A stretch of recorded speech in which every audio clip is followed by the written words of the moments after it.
사도신경으로 신앙 고백하시겠습니다.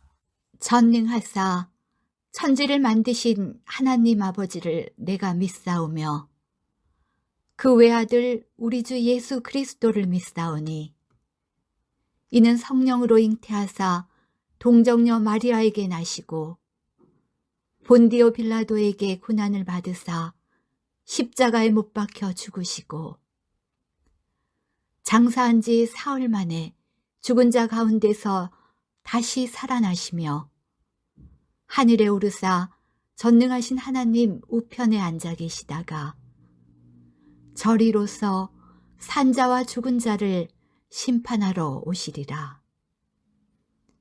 성령을 믿사오며 거룩한 공회와 성도가 서로 교통하는 것과 죄를 사하여 주시는 것과 몸이 다시 사는 것과 영원히 사는 것을 믿사옵나이다. 아멘. 찬송가 96장을 부르십니다.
여호수아 2장 1절로 7절에 있는 말씀을 보십니다.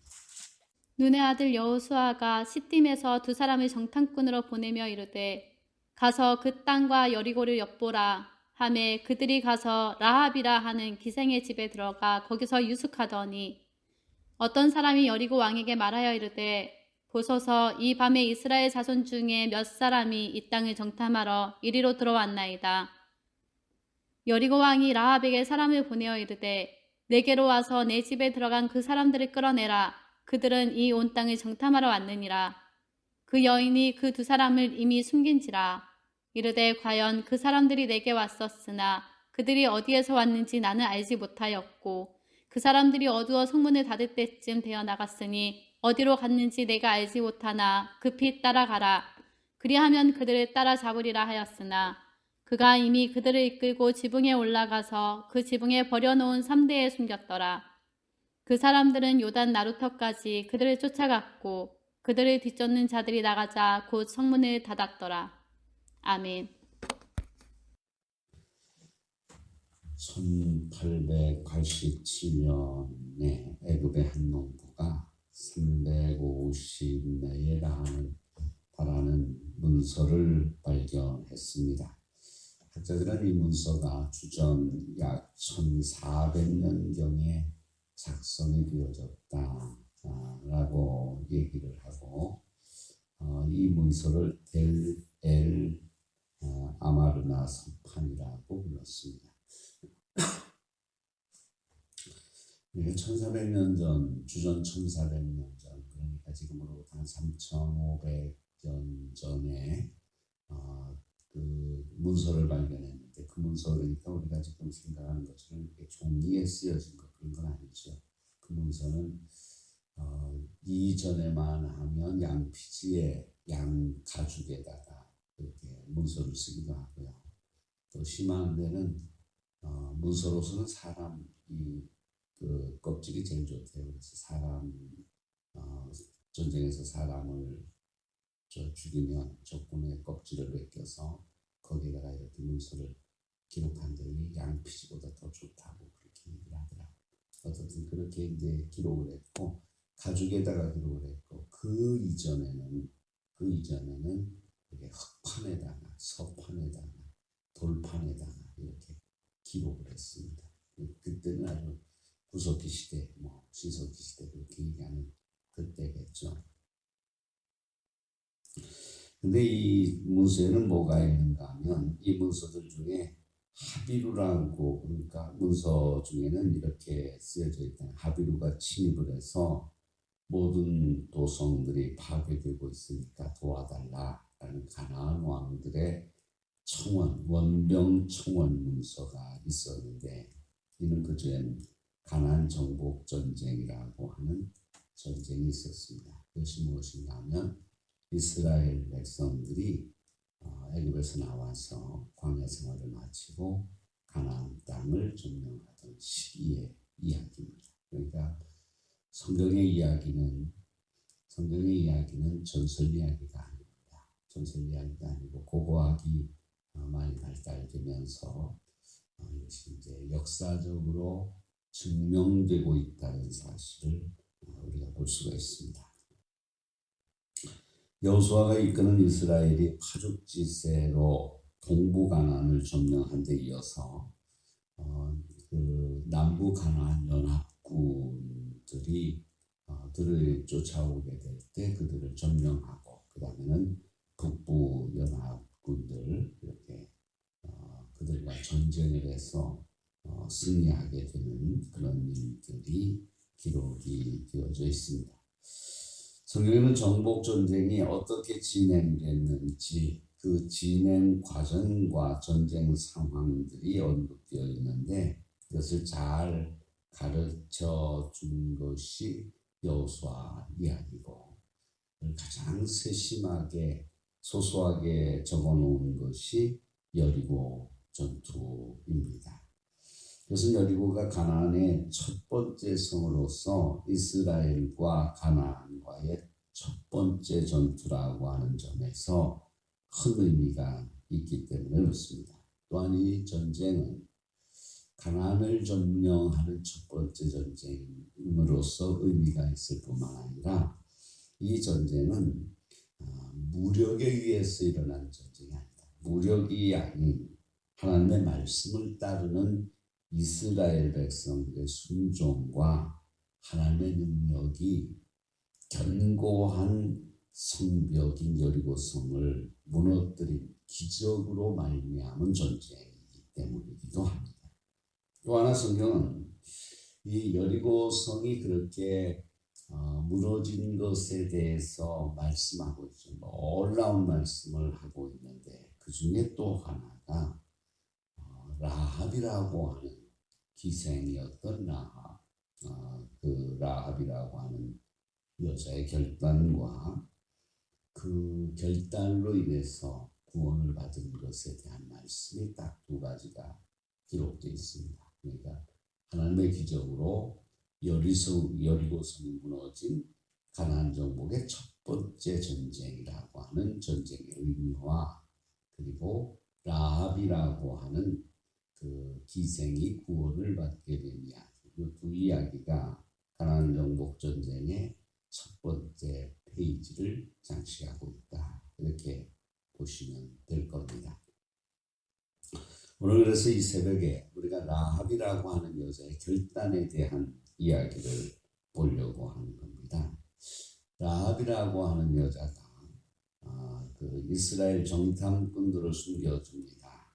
여리고라고 하는 도성은 가나안에 있는 라기스나 무기또 하솔과 같은 다른 도시들과 비교할 때 규모가 작은 도시 국가였습니다. 그러니까 여리고라고 하는 성을 가나안 땅을 점령하는 첫 번째 그 전쟁이라고 생각할 때 여리고는 큰 성은 아니었어요. 그러니까 가나안에 있던 성들에 비해서 뭐 라기스, 무깃도, 하솔 이런 그 성들이 있었는데 이 시대는 도시국가 시대였고 연방제 같은 시대였기 때문에 다른 도시는 여리고보다 더 큰 도시가 많이 있었다라는 겁니다. 그런데 성은 작은데 여러 가지가 있거든요. 그 중요한 것이 뭔가 하면 지정학적인 중요함과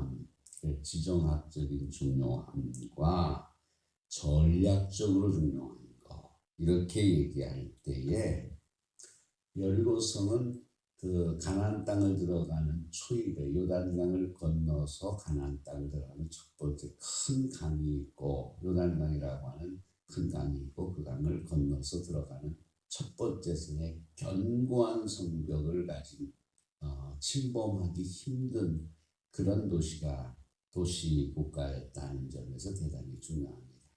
우리가 대한민국을 얘기할 때 대한민국을 지정학적으로 굉장히 중요하다고 얘기합니다. 그래서 지정학적인 것을 얘기하는 사람들은 대한민국이 미련을 떨 게 아니라 우리나라의 지정학적인 것을 잘 활용해서 강대국들과 협상을 잘해야 된다. 이런 얘기를 합니다. 이게 무슨 얘기냐면 동북아에 한 나라가 있고 이렇게 되는 게 아니라 한 나라가 있고 다른 나라가 있으면 이 두 나라가 부딪히는 지점이 있어요. 그러니까 사람들은 전 이해를 잘 못하는 부분이 뭐냐면 매일 이렇게 먹면서 뭐 TV 영화를 보고 그러면서 왜 저렇게 죽이는지 모르겠어요. 도대체 왜 저렇게 처참하게 죽이는지 모르겠고 왜 저렇게 짐승들을 죽여도 저렇게 죽이는지 모르겠다. 사람끼리 전쟁을 왜 저리 하는지 그걸 잘 모르겠어요. 그냥 살면 될 것 같은데 근데 그 욕심들이 뭔지 하여튼 인간이 세상에 존재하면서부터 그냥 칼 들고 창 들고 포탄 들고 총 들고 싸우고 죽이고 하는 게 일이란 말이에요. 참 인간은 이상하다라는 생각을 합니다. 하여튼 뭐 민족끼리 뭐 어쩌고저쩌고 그러는데 이렇게 두 나라가 겹치게 되면 그 겹치는 데서 싸움질을 하는 데가 있어요. 싸움질. 경계선이 생긴단 말이에요. 그 경계선이 생길 때에 어느 쪽에 있어야 되느냐, 그 어느 쪽에 있어야 되느냐에 따라서 그 경계선에 있는 나라들이 유리한 점이 있다는 거예요. 유리한 점. 그러니까 중국과 러시아를 대표해서 예전으로 얘기하면 공산주의 국가와 이쪽 미국 또 일본까지 포함하는 자유주의 국가 이렇게 둘이 딱 나눠져 있으면 가운데 바다 있고 그러니까 갈라져서 둘이 살면 되겠네 이렇게 되면 괜찮은데 그럼 바다에서 싸움을 하든지 이렇게 되는데 이게 한반도라고 하는 것이 지정학적으로 중요해서 여기서 싸우게 된다는 거예요. 여기서 싸우게 되니까 여기서 어떻게 외교를 잘 하느냐에 따라서 양쪽으로부터 큰 이익을 얻고 여기서 외교를 잘못하면 쫄딱 망하는 거예요. 그 조선 말기에 고종황제 때 쫄딱 망한 게 들러붙는 데마다 약한 데 들러붙었잖아요. 들러붙는 데마다 러시아가 클 줄 알고 들러붙었더니 일본하고 싸워서 러시아가 지지. 중국이 크다고 해서 달라붙었더니 중국하고 싸워서 중국이 일본한테 져버리니까 지는 쪽에 들러붙어 버리니까 나라가 폭망해버린 거거든요. 지는 쪽에 붙으면 안 돼요. 언제나 이기는 쪽에 붙어야 돼요. 이기는 쪽에. 그러니까 우리가 하나님과 사탄 이렇게 얘기해도 하나님 쪽에 붙어야 되는 것이 이기는 쪽이 그쪽이거든요. 이기는 쪽이 영적인 면에서도 그렇고 육적인 면에서도 그렇습니다. 그런데 이 이기는 쪽이 전략적으로 굉장히 중요한 곳에 있는 사람들이 그걸 잘 관리하면 엄청난 이득을 얻게 되는데, 엄청난 이득을 얻게 되죠. 근데 그렇지 못하면 죽음이 오게 되는 거예요. 그런 문제가 생기게 된단 말이에요. 하여튼 전략적으로 그쪽까지 가면 안 되는 거예요. 이 여리고성은 그래서 크다, 가나안 땅에서 제일 큰 성이다 이렇게 얘기하면 안 돼요. 가나안 땅에서 제일 큰 성은 아니고 제일 중요한 성이다. 입구예요. 이게 신앙도 이게 굉장히 중요합니다. 신앙도. 그리고 다른 모든 인생사도 굉장히 중요해요. 그게 중요한 게 뭔가 하면 처음에 어떤 경험을 하느냐에 따라서 일생이 달라져요. 일생이 달라지는 거예요. 처음에 저도 신학교를 마치고 나서 처음에 전도사가 돼서 이제 목회를 나가게 됐을 때에 교인들과 더불어서 목회를 재밌게 하잖아요. 그 일생 목회가 재밌는 거예요. 아, 이렇구나. 이런 거예요. 그런데 처음에 나가서 고생을 많이 하게 되면 일생 목회하면서 지긋지긋한 거예요. 남자도 여자를 만날 때 여자를 만나서 천사 같은 여자를 만납니다. 그러면 일생이 행복한 거예요. 여자들 다 그런 것 같고 세상이 너무 환하게 보이는 거죠. 여자도 마찬가지고요. 여자는 남자를 만났는데 남자가 너무 좋은 거야. 그럼 일생이 행복한데 처음 만나서부터 기분이 나쁘면 일생이 불행해지는 겁니다. 모든 게 그래요. 사람이 성공하는 것도요. 다 성공을 했더니 무슨 뭐 대기업이 생기고 세계를 지배할 그게 아니에요. 작은 것에서 성공을 체험하면 그 다음에 성공이 좋고 그 다음에 성공이 더 커지고 경험이 그렇게 되는 거고 처음에 실패를 딱 맛보면요. 모든 것이 다 실패하는 쪽으로 보이는 거예요. 그래서 경험이 중요한 거거든요. 이 여리고성이 그래서 중요한 거예요. 그래서 저는 이런 곳이 있었는데 정탐꾼을 보내게 됐습니다. 2명의 정탐꾼을 여호수아가 보냅니다. 가서 좀 보고 와라. 동태가 어떤지. 이 정탐꾼을 보내는 것이 나쁜 일이 아닙니다. 나쁜 일이 아니에요. 정탐꾼을 보내는 게 많이 있습니다. 여러분 그 정탐꾼 보낸 것에 대한 이야기를 제가 멀핏 성경을 다 정리하지 않고 보더라도 오늘 여호수아의 정탐꾼이 있습니다. 기드온이라고 하는 사람이 있는데 기드온이 하나님의 명령을 따라서 이스라엘을 구원합니다. 사사시대에. 그런데 겁나서 못 가게 된 거예요. 그래가지고 뭘 하는가 하면 하나님한테 요청을 합니다. 가서 좀 증거를 좀 보기를 원합니다. 그래가지고 정탐꾼을 보내요. 정탐을 하러 가요. 그랬더니 거기서 사람들이 뭐 이렇게 뭐 어쩌고 이리 올라오라 그러고 뭐 어쩌고 뭐 이런 것들을 얘기하면서 그러면서 하나님이 함께 하신 분 그리고 가요. 그것도 정탐꾼이에요. 요나단도 정탐꾼을 보냅니다. 전쟁에서 막 이스라엘 백성들이 블레셋에 의해서 비참하게 그러졌다가 이래가지고는 안 되겠다. 그래서 우리 한번 올라가 보자. 저기 가서 쟤네들이 올라와라. 그러면 하나님이 우리에게 주시는 거다. 그래서 우리가 올라가자. 저들이 거기 기다려. 우리가 쫓아갈게. 그러면 이거 하나님이 허락하시지 않는 거니까 가지 말자. 그리고 이제 올라갔다가 전쟁을 하게 되잖아요. 하여튼 정탐꾼은 많이 보내요. 정탐꾼을 보낸 것이 문제가 아니에요. 모세도 정탐꾼을 보냈습니다. 그건 문제예요. 그거는 실패한 정탐꾼입니다. 그리고 다른 모든 정탐꾼을 보낸 것을 보면 성공한 정탐꾼이에요. 그러니까 정탐꾼을 보내야 된다, 말아야 된다, 이걸 논할 게 아닙니다. 어떤 정탐꾼을 보내면 성공하느냐, 어떤 정탐꾼을 보내면 실패하느냐, 이걸 봐야 되는 거지. 정탐꾼이 나쁘다 그렇게 얘기하면 안 돼요. 돈이 나쁘다 그렇게 얘기하면 안 돼요. 돈을 어떻게 하면 나쁘고 어떻게 하면 좋은가를 논해야 되는 거지. 돈이 나쁘다 좋다 이런 식으로 가면 안 된다. 남자가 좋다 나쁘다 아니요. 그렇게 논하면 안 돼요. 여자가 좋다 나쁘다 그거 논하면 안 돼요. 여자가 이러면 좋고 이러면 나쁘고 남자가 이러면 좋고 이러면 나쁘고 이 좋고 나쁜 것을 따져야 되는 거지. 그것 자체를 좋고 나쁜 것을 따지면 안 돼. 그럼 정탐꾼이 어떤 게 나쁜 거냐? 백성들의 요구를 통해서 이루어지는 정탐꾼은 나쁜. 모세의 이야기는 모세 정탐꾼은 이스라엘 백성이 요구하는 거예요. 우리가 어찌 갈지, 어떻게 갈지, 우리가 한번 좀 가보도록 그렇게 해보십시다. 그러니까 모세가 그거 괜찮다. 그래서 백성들이 요구하는 것을 따라서 정탐꾼을 보내는 것은 실패했어요. 그런데 어떤 것은 성공했는가 하면 어떻게 갈 것이냐, 하나님이 어떻게 역사하시는가를 하기 위해서 그것을 계획하는 지도자가 보내는 것은 성공했어요.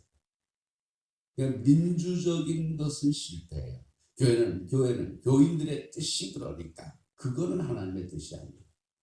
그거는 실패하는 겁니다. 하나님을 떠나는 거예요.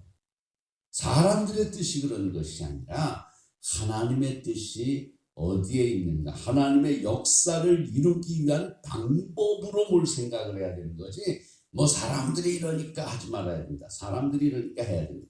이것은 하나님 없는 불신앙의 세계의 일입니다. 그건 실패합니다. 어떤 정탐꾼을 보냈는데 이 2명의 정탐꾼이 정탐하러 가가지고 정탐을 하긴 한 것 같아요. 그런데 실패한 거죠. 어떤 면에서. 왜 실패한 건가 하면 정탐꾼이 갔으면 들키지 말아야 되는데 들킨 거 아닙니까? 들어가자마자 당장의 열도성에서 저기 이스라엘에서 첩자들이 왔다 그러는데 잡아! 이래가지고 군사들이 풀린 겁니다. 그래서 풀려서 기생 라합의 집에 딱 들어갔는데 그 들어간 것 가지고 다 들통이 난 거예요. 그래서 군사들이 라합의 집에 딱 들어온 겁니다. 와서 얘기하는 거죠. 니네 집에 지금 정탐꾼이 이스라엘 쪽에서 저기 애굽에서 나온 그 이스라엘 쪽에서 정탐꾼이 왔다고 다 소문났다. 그래서 잡으러 왔는데 어디냐 내놔 이렇게 얘기한 거잖아요. 자, 그렇게 얘기하니까 라합이 거기서 선택해야 되는 것은 둘이에요. 여기 있어요. 그리고 내놓든지 아니면 없어요. 이렇게 얘기하는 건데 그때 마음의 준비가 되어 있었던 것 같죠. 온 것 맞습니다. 일단 그 시인을 합니다. 온 것 맞습니다. 그런데 온 거는 맞는데 갔습니다. 당신들이 오기 전에 바로 갔습니다. 그런데 어디로 갔는지 난 잘 모르고 그런데 저 지금 밖으로 가는 거 보니까 아마 자기네 이스라엘 백성 있는 쪽으로 가기 위해서 성을 나가서 강을 건너가는 것 같습니다. 뭐 그랬겠죠. 그렇게 얘기했다고 성경에 나오는 거니까. 그래서 다 돌려보냈다는 거예요. 실제적으로 뭐하고 지붕에 올라가서 3대 나무 밑에다 숨겨놓고 그리고 이제 그 잡으러 온 군사들에게는 그렇게 얘기해서 다 내보냈다라는 겁니다. 이유합니다. 왜 그랬는가? 왜 그랬을까? 이거는 제가 말씀을 드리면서도 여러 번 말씀을 드렸지만 기독교에는 애국자가 아니다. 기독교는 애국자가 아니다. 기독교에는요 애국자일 수가 있어요. 애국자일 수가 있습니다. 하나님의 말씀 안에서. 애국자여야 돼요. 기독교인은 국가를 위하고 민족을 위하고 다 위해야 된다. 가족도 위하고 교회도 위하고 다 위해야 됩니다. 거기에서는 최고로 충성된 자가 돼야 돼요. 그러나 마지막 한 가지가 있습니다. 그 마지막 한 가지가 뭔가 하면 영혼의 문제에 걸리게 될 때는 그때는 달라져야 돼요. 삶과 죽음의 문제가 딱 눈앞에 있게 될 때는 달라져야 된다니까요. 다른 것에 의해서 달라지면 안 돼요. 물질 때문에 달라지면 안 됩니다. 명예 때문에 달라지면 안 됩니다. 그런데 사람들은 그것 때문에 달라진다고 해요. 우리가 하나님을 선택하고 신앙을 선택하고 교회를 선택하고 할 때에 가장 중요한 게 뭔가 하면 내가 교회에서 인정을 받지 못하니까 사람들이 나를 무시하는 것 같으니까 내가 딴 교회를 갖고 어쩌고 저쩌고. 중요한 게 그거라니까. 그것 때문에는 달라지면 안 돼요. 그것 때문에는 적어도 내가 사람으로서 한 사람으로서 살아가는 데 있어서 사는 게 불편하고 사는 게 불편하고 먹고 사는 게 불편하고 무슨 다른 게 불편하고 그래가지고 대한민국을 떠나서는 안 돼요. 대한민국 국민은 언제는 떠날 수 있는가 하면 영혼이 저주를 받아 이 나라가 하나님을 완전히 외면해서 하나님과 대적이 되는 나라가 된다고 하면 떠나든지 아니면 그곳에서 죽든지 둘 중에 하나 선택해야 되는 거예요. 근데 사람들은 다른 것 때문에 떠나요. 기분 나빠서 떠나는데요. 교회를 떠나는데 기분 나빠서 떠나는 거예요. 내가 뭐 있었는데 뭐가 돼야 되는데 누가 어떻게 돼서 난 떠나. 이러면 안 된다니까. 이거는 교회 왜 다니는 거예요? 그것 때문은 아니에요. 떠나는 것은 내 영혼이 살기 위해서는 떠날 수 있어요. 타락한 교회에 있을 수 없어서 내 영혼이 살기 위해서 내가 이 교회를 떠난다라고 하는 것은 있을 수 있지만 그것도 있을 수 없어요. 그것도 하나님이 내게 주신 사명으로 보고 죽어야 되지만 생명과 관계가 됐을 때만큼은 달라요. 다른 것 때문에 달라지면 안 되니까. 돈 때문에, 명예 때문에, 자존심 때문에, 별 그지 같은 것 때문에 달라지면 안 된다니까. 그것 때문에는 죽도록 충성해야 됩니다. 내가 멸시를 당하고 무시를 당하고 별일을 다 당하더라도 죽도록 충성해야 됩니다. 왜? 내 영혼을 위해서. 그러나 삶과 죽음은 달라. 라합은 거기에 걸려 있는 거예요, 지금. 애국을 할 거냐? 애국을 해서 포상을 받고, 포상을 받고, 그리고 나서 이 이스라엘 정탐꾼을 내주고, 그리고 나서 이스라엘에서 쫄딱 망할 거냐? 마지막은 어떻게 되는 거예요? 쫄딱 망할 거냐? 아니면 내가 이들을 보호해주고, 그리고 나와 우리 가족의 생명을 구원할 거냐? 라는 것에 있었어요. 그곳에서 라합은 생명을 구원하는 쪽으로 마음을 잡는 겁니다. 신앙생활은 그거예요.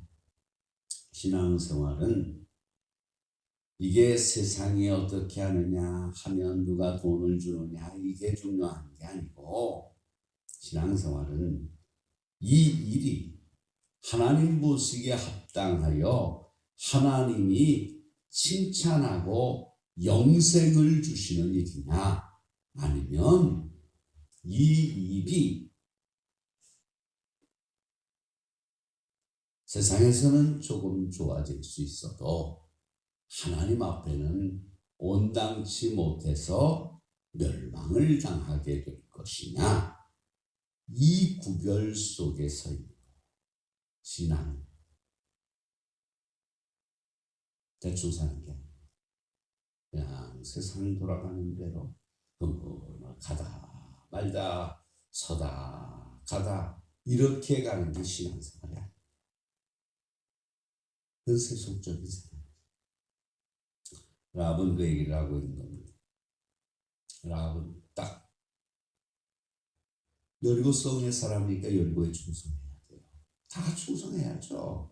먹고 살기 위해서 기생도 하고 아무거나 다 해야 되겠죠. 그게 라합이 살아온 길이었어요. 그런데 먹고 사는 그것은 그 상태에서는 별거 아니었습니다. 그러니까 그거는 그렇게 살아도 돼요. 이렇게 살아도 좋고 저렇게 살아도 좋고 다 좋습니다. 그런데 이제 지금 심각한 데 걸린 거예요. 죽을 거냐 말 거냐. 하나님의 심판 가운데 죽을 거냐 말 거냐라고 하는 것에 딱 걸리게 될 때는 그때는 모든 걸 내려놓는 비난도 받아야 되고 멸시도 받아야 되고 조롱도 받아야 되고 그리고 가야 되는 겁니다. 왜? 구원 때문에. 내 가족을 살리고 내 영혼을 살리기 위해서 구원 때문에 선택을 해야 되는 거예요. 우리도 그 선택을 해야 됩니다. 언제인지는 몰라요. 언제인지 몰라요. 저는 그게 날마다 우리의 삶 속이라고 얘기합니다. 그 가운데 지금 이 우한 폐렴 때문에 이 전 세계가 난리치는 가운데 그 가운데도 우리가 선택하는 거예요. 이 가운데도 선택, 신앙적인 선택이라고 저는 보는 거지, 이 가운데서 예배를 드릴 것이냐 말 것이냐, 이게 구원과 상관이 없다고 하면 뭐 드리고 싶으면 드리고 말고 싶으면 말고, 말리면 안 나가고 안 말리면 나가고, 이게 있을 수 있어요. 그런데 저는 그것을 냉정하게 볼 때에 하나님에 대한 충성과 구원에 대한 믿음의 한 부분이라고 보는 거예요. 그렇게 안 보면 상관없습니다. 그렇게 안 보면 그냥 모든 사람들이 그러니까 그런 대로 살다 말아야지, 그러면 할 수 없죠. 제가 보는 것은 이 문제는 다른 게 아니죠. 예배의 문제만큼은, 다른 건 모르겠어요. 예배의 문제만큼은 구원의 문제와 상관이 있다, 이렇게 보는 겁니다. 그래서 라합의 결단이 소중하다. 이 라합의 결단을 보면서 우리가 신앙적인 교훈을 받아야 된다, 이렇게 믿고 있는 겁니다. 오늘 거룩한 주일입니다. 온 마음과 정성을 다해서 주님 앞에 신령과 진정으로 예배드리는 여러분 되시기를 주의 이름으로 축원합니다. 기도하시겠습니다. 거룩하신 하나님 아버지, 주의 사랑과 은혜를 감사합니다. 이렇게 저희를 사랑해 주셔서 하나님의 자녀가 되고 주의 말씀으로 늘 우리를 권면하고 계시는데, 우리가 어리석어서 주의 뜻을 거스리는 때가 많이 있습니다. 아버지, 불쌍히 보시고 긍휼히 여겨 주시기를 원합니다. 우리가 라합을 봅니다. 기생의 삶이었지만 그가 정말 이스라엘 백성 여호와 하나님의 역사를 보면서 구원받을 것은 이들을 영접하는 것밖에 없다라는 확신을 서게 됐을 때에 그가 결단을 하고 생명을 걸고 결단을 하고 이스라엘 백성을 맞이하는 것을 우리가 기억합니다. 하나님, 우리에게도 지혜를 주셔서 우리의 생명을 결단할 때가 언제인지, 우리가 도저히 포기하지 못한 영생과 멸망의 사이에 서게 될 때 우리가 결단할 수 있는 지혜와 능력을 허락해 주시옵소서. 정말 결단해야 될 때에 우물쭈물하다가 멸망의 자리로 가는 저희들 되지 않게 하시고, 결단할 때에 결단하여 구원의 자리에 서는 저희들이 되게 하여 주시옵소서. 오늘 하나님, 우리가 거룩한 주일을 맞아서 주님 앞에 예배드립니다. 예전과 같이 기쁘고 즐겁게 예배드리지 못합니다. 하나님, 예전에는 정말 마음만 먹으면 언제든지 와서 마음껏 뛰어놀고, 그리고 뛰고, 그리고 시끄럽게 하고, 이런 모든 것들이 있었지만 이제는 우리의 마음이 무겁고, 그리고 정말 황폐해진 교회를 보면서 두려워하고 떨려하면서 주님 앞에 예배를 드립니다. 그러가신 아버지 하나님, 이 시대의 징조가 무엇인지, 이것이 무엇을 우리에게 말씀하고 있는지를 우리가 분별하게 하시고, 이 중엄한 하나님의 심판 속에서 우리가 어떻게 심령적으로 결단을 하고 주님 앞에 서야 될 것인가를 고백할 수 있도록 도와주시옵소서. 그리고 하나님 앞에 드려지는 예배가 주님께서 기쁘게 받으시는 영과 진리로 드려지는 예배가 될 수 있도록 도와주셔서 다른 어떤 예배보다도 주님의 역사하심을 깊이 경험하는 예배가 될 수 있도록 도와주시며, 주님 앞에 영생을 위해서 믿음의 결단을 하고 주께로 다름질하는 거룩한 백성들이 많아질 수 있도록 은혜를 베풀어 주시옵소서. 이 새벽에도 저희는 기도합니다. 기도하는 기도에 응답해 주시고 우리의 구하지 못하는 것까지 성령의 간구해 주심을 힘있게 하여 주옵소서. 하늘 온전히 주께 맡기옵고 우리 구주 예수 그리스도의 이름으로 간절히 기도하옵나이다. 아멘.